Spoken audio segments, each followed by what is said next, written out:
सरकार से वार्ता हुई थी और हमने सरकार को कई बार इसका स्मरण पत्र भेजा है और हमने कहा कि कम से कम आपने जो घोषणा किया उसको तो आप लागू कर दो। भाई समाज में आपने प्रदेश भर के लगभग मैं समझता हूं कि 50,000 से अधिक प्रधान रहे होंगे उस एक डिफेंस एक्सपो मैदान में। आपने उनके सामने घोषणा किया है और अपनी बात पर तो आप कायम रहो।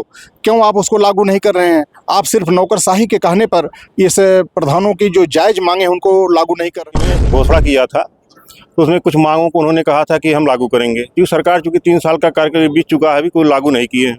नमस्कार, आप देख रहे हैं SMT न्यूज़ 24 और मैं हूं शैलेंद्र मणि त्रिपाठी। इस वक्त हम डीएम कार्यालय में हैं और हमारे सामने तमाम प्रधानगण यहाँ पे हैं, उनके प्रदेश अध्यक्ष भी आए हुए हैं।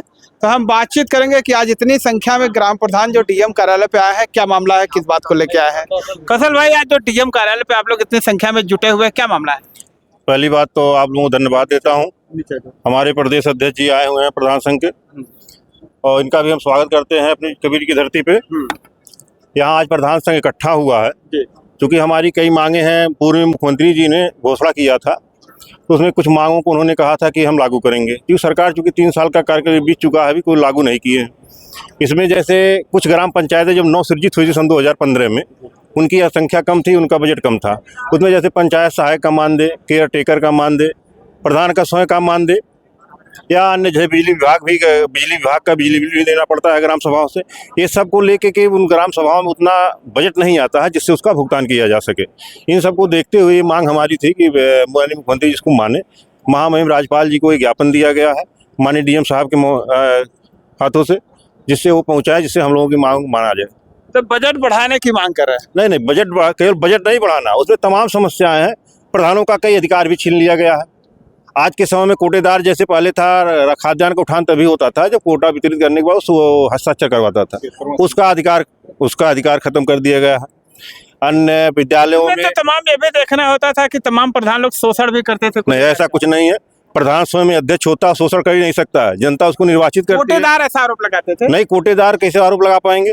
ऐसा हो ही नहीं सकता। प्रधान कभी भ्रष्ट होता ही नहीं है, न कोई शोषण करता है।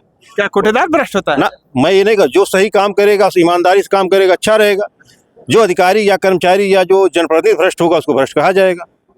और क्या मांगे थी आपकी? और हमारी मांगे हैं मनरेगा से संबंधित, जैसे रेट, सर्किल रेट भी हमारे यहाँ का मंडल का खराब है। बस्ती मंडल में अगर ईंट का रेट 18 रुपया, अन्य मंडलों में उसका 22 रुपया रेट मिलता है। आखिर दो तरफा एक तरफ आँच एक तरफ धुआं, ऐसा होना नहीं चाहिए। सरकार से मैं आगे अनुरोध करूंगा कि इस रेट कम होने से क्या समस्या आती है? रेट कम होने से आखिर जो ग्राम पंचायतों में काम हो रहा है, जो भी फर्में ईंट की सप्लाई कर रही हैं, वो देने को तैयार नहीं है। वो कह रहे हैं हम इतने में दे नहीं पाएंगे। बस्ती जनपद अगर 22 रुपये की ईंट का रेट मिल रहा है तो हम इस जनपद में 18 रुपये कैसे आपको ईंट देंगे? जो फर्म जिन ग्राम पंचायतों का टेंडर होता है, जिन फर्मों के माध्यम से काम कराया जाता है, वो फर्म मटेरियल देने के लिए तैयार ही नहीं है। काम विकास कार्य बाधित पड़ा हुआ है। तो जैसा आप लोग की मांगे हैं पूरी नहीं होती, फिर इसको आगे लेके क्या कदम उठाएंगे? इसका आगे लेके अभी दिसंबर में प्रदेश अध्यक्ष जी ने बताया है एक आंदोलन होगा, उसके लिए धरना किया जाएगा। नहीं होगा तो हम माननीय मुख्यमंत्री जी का घेराव करेंगे। प्रदेश अध्यक्ष जी, ये बताइए, आप प्रदेश में हैं तो क्या इस संबंध में सरकार से आपकी वार्ता होती है? हमारी सरकार से वार्ता हुई थी और हमने सरकार को कई बार इसका स्मरण पत्र भेजा है और हमने कहा कि कम से कम आपने जो घोषणा किया उसको तो आप लागू कर दो। भाई समाज में आपने प्रदेश भर के लगभग मैं समझता हूं कि 50,000 से अधिक प्रधान रहे होंगे उस एक डिफेंस एक्सपो मैदान में। आपने उनके सामने घोषणा किया है और अपनी बात पर तो आप कायम रहो। क्यों आप उसको लागू नहीं कर रहे हैं? आप सिर्फ नौकरशाही के कहने पर इस प्रधानों की जो जायज़ मांगे हैं उनको लागू नहीं कर रहे हो। और जबकि हमारा संवैधानिक अधिकार है, हमको 73वां संविधान संशोधन चाहिए, हमारी अपनी सरकार चाहिए। हम तीसरी सरकार के मुखिया हैं। लोकसभा विधानसभा के बाद हमारी ये तीसरी सरकार है। इसको आप पंगु बनाए हुए हो। हम यहाँ तक कि तमाम चीज़ें हैं, जैसे हमको कह दिया गया आप ऐसा करो कि कायाकल्प करो विद्यालयों का। आप बताइए, विद्यालय एक अलग विभाग है, पंचायत अलग विभाग है। आपने जो हमारे अधिकार थे, जो हमारी जनता कहती थी नाली बनाओ खड़ंजा, उससे भी आप वंचित कर रहे हो। तो ये सब मांगों को लेकर के हम दिसंबर में एक बड़ा आंदोलन लखनऊ में करने जा रहे हैं और सरकार को न केवल स्मरण दिलाएंगे, बल्कि अगर आवश्यकता हुई तो सरकार को हम घेरने का काम, मुख्यमंत्री आवास को घेरने का भी काम आपके करेंगे। प्रधान साथियों ने बताया कि 2021 में मुख्यमंत्री ने घोषणा की थी और आज 24 चला, 3 साल का समय बीत गया, अब तक आपके वादे पूरे नहीं हुए। अब ये तो मुख्यमंत्री जी से पूछा जाना चाहिए।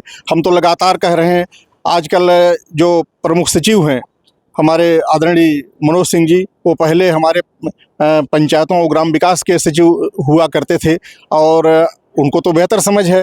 मैं समझता हूं कि उनको शुरू से ही इन चीज़ों को क्या मानते हैं सरकार की लापरवाही है? ये सरकार की लापरवाही नहीं, घोर लापरवाही है।